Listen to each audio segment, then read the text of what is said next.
severe thunderstorm warning for central Kingfisher County in central Oklahoma, west central Logan County in central Oklahoma, until 6:30 p.m. Central Daylight Time.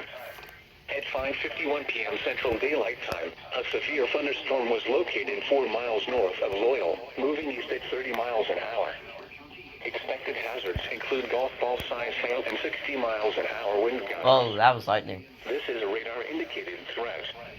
The following impacts are expected. People and animals outdoors will be injured.